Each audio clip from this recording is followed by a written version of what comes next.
मित्रांनो नर्मदे हर. मित्रांनो नमस्कार. मी तुमचा मित्र संदीप तिरमल तुमचं पुन्हा एकदा स्वागत करतो माझ्या नवीन व्लॉगमध्ये.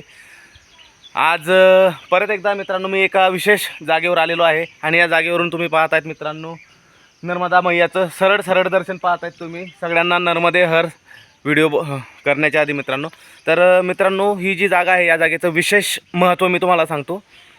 नर्मदा मैयाची पहिली परिक्रमा ही केली गेली श्री मार्कंडेय ऋषी यांच्यामार्फत. मार्कंडेय ऋषींनी पहिली परिक्रमा केली. तर मार्कंडेय ऋषी यांची ही तपोभूमी आहे मित्रांनो. ही जी जागा आहे ती हे तुम्ही पाहत आहेत. मनोकामनेश्वर महादेव मंदिर हे स्थित आहे खलघाटपासून 8-10 किलोमीटर अंतरावर पुढे खालच्या बाजूला तिकडे जाताना तुम्ही दक्षिण तटवर आहे हे मंदिर. आणि या मंदिराची अजून एक विशेषता आहे मित्रांनो की आपले पांडव जे होते ते पांडवांनी ह्या मंदिराची स्थापना केलेली आहे. या मंदिराचं जे काही प्राणप्रतिष्ठा वगैरे जे काही असेल केलेलं आहे ते सगळं पांडवांनी केलेलं आहे मित्रांनो. आणि पांडवांनी या भूमीवर तप केलेलं आहे, म्हणजे ही पांडवांची सुद्धा तपोभूमी आहे मित्रांनो. तुम्ही पाहत आहेत खूप प्राचीन मंदिर आहे, खूप जुनं महादेव मंदिर आहे मित्रांनो, खूप मस्त आहे.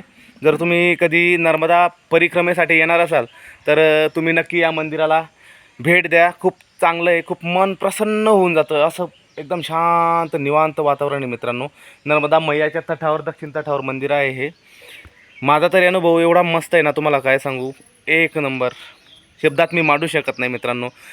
मला तरी वाटतं मी ॲक्च्युली ज्या हेतूने उद्देशाने आलो होतो इथं नर्मदा मैयाच्या तटावर नर्मदा मैयाच्या सेवेसाठी परिक्रमावासियांच्या सेवेसाठी जो आलो होतो मित्रांनो, तो हेतू माझा 100% पूर्ण झालेला आहे. मला सुख आणि समाधान जे आपण इथे शोधतो ना मित्रांनो, जितकं कुठं भेटत नाही, मला ह्या जागेवर येऊन भेटलं आहे. नर्मदा मैयाच्या तटावर येऊन भेटलं आहे. तुम्ही पाहतायत मागे नर्मदा मैया दिसते मित्रांनो बघा. आणि हे इथंच मैयाच्या तटावर हे मंदिर आहे.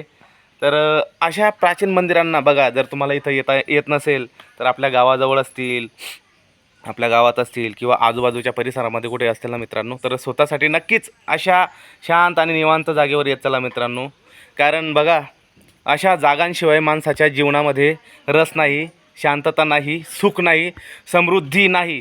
मी तरी म्हणतो मित्रांनो, जर तुम्हाला सुख आणि समृद्धी पाहिजे असेल ना, खरोखर सांगतो, तुमच्या मनात कुठलेच विचार येणार नाहीत, कुठल्याच गोष्टी कुठल्याही काहीही येणार नाहीत. तुम्ही फक्त आयुष्यात एकदा, तुमचा भाऊ, तुमचा मित्र, तुमचा दोस्त म्हणून सांगतो मित्रांनो, तुम्ही फक्त एकदा आहे ना नर्मदा मैयाच्या तटावर या आणि इथे फक्त तुम्ही आहे ना 2-4 दिवस कुठेतरी एका आश्रमावर घालवा मित्रांनो.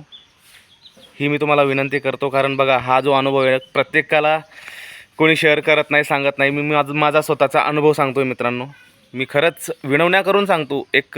खूप म्हणजे मला खूप छोटा सेवक समजा, तुम्ही नर्मदा मैयाचा सेवक समजा, आणि ते विनंती करून सांगतो तुम्हाला. कारण बघा, तुम्ही कुठेही गेलात, काहीही केलात, तुम्ही विश्वभ्रमण करून या, परंतु नर्मदा परिक्रमेमध्ये आणि नर्मदा तटावर जी सुख शांती तुम्हाला भेटते ना मित्रांनो, ती तुम्हाला कुठेच भेटणार नाही.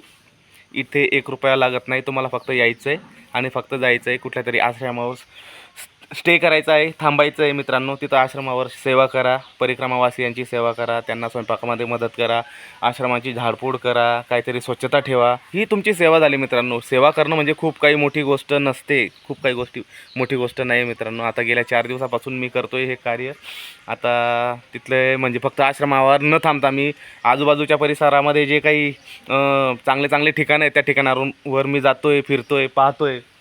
आणि इथला अनुभव आणि मैयेची जी माया आहे ती माया ममता मी अनुभवतो आहे मित्रांनो. मला तर तुम्हाला माझा सांगायला म्हणजे शब्दात सांगू शकत नाही मित्रांनो.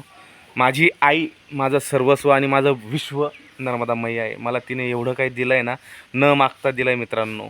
खूप खूप माया आणि ममता आहे मित्रांनो नर्मदा मैयाच्या करुणेमध्ये.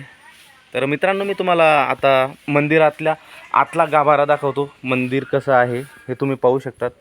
तर मित्रांनो, ह्या विशेष जागेवर मी आज आलेलो आहे आणि याची विशेषता तर मी तुम्हाला सांगितलीच आहे. नर्मदे हर.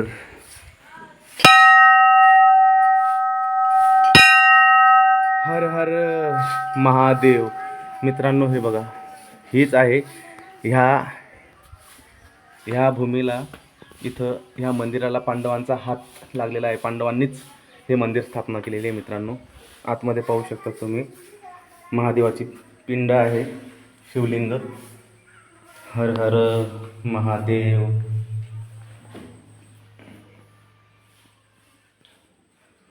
हर हर महादेव. नर्मदे हर.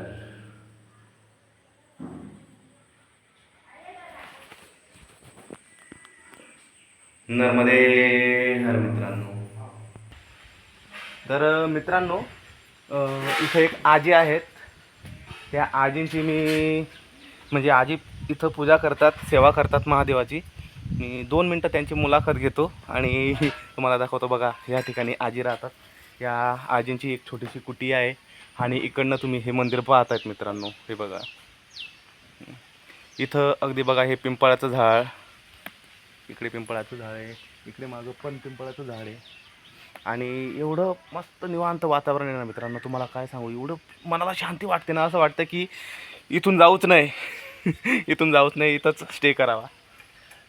मैया जी नर्मदे हर. नर्मदे हर नर्मदे. मैया जी आप जरा 2 मिनट आएंगी? हाँ आऊंगी ना। हाँ हाँ. वो दादा को जरा ले आऊं।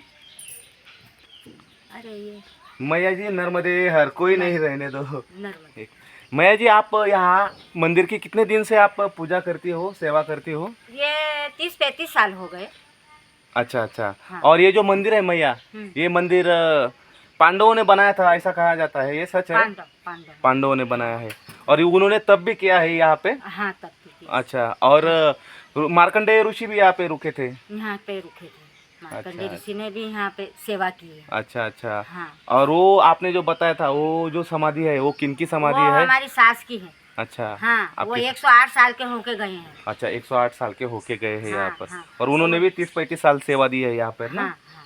अच्छा अच्छा. और यहाँ पे भुवनेश्वर करके यहाँ भोलेनाथ भी हैं नर्मदा जी में।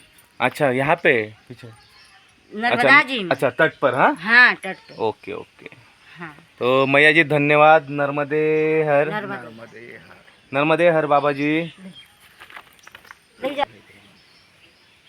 मित्रांनो, नर्मदे हर. आता माताजींनी सांगितल्याप्रमाणे मित्रांनो, ही आहे त्यांच्या माताजींची समाधी.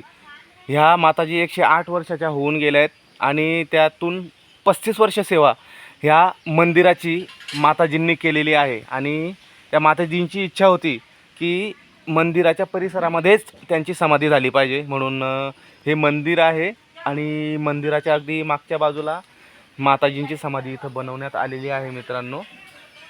तर तुम्ही अशा पुण्यभूमीवर नक्कीच मित्रांनो कधीतरी व्हिजिट करा, भेट द्या. सगळ्यांना नर्मदे हर. भेटूया पुढच्या व्हिडिओमध्ये मित्रांनो. जर आवडला असेल तर लाईक आणि कमेंट करा नक्कीच.